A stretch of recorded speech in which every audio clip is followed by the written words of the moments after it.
you may not have that great conversation or positive sort of talking points that you can follow up on right away. It might be call 3 or 7 or 9.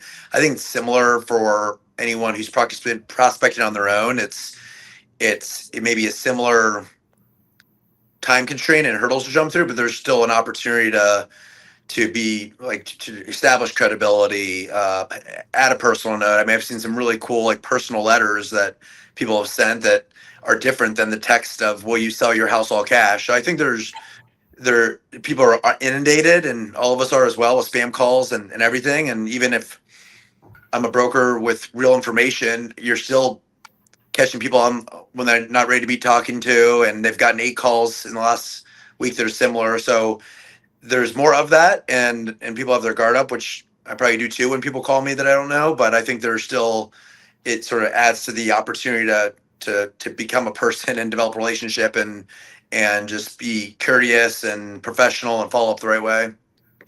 Yeah, I'll piggyback onto Nathan's comments around the noise has increased. It has never been easier to send mass emails, mass texts, mass phone calls, mass postcards. It's still really hard to drive to your facility, take a selfie in front, and send it to the owner with a handwritten note saying, "Went to your property, really loved it. I would love to meet and get a coffee." Right? So the increase of the noise has increased. It's never been easier to reach out at scale, but I think a lot of people fall into the trap of scale instead of quality.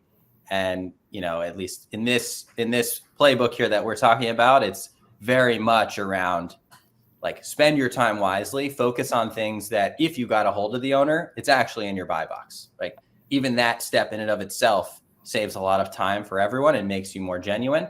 This one here, right?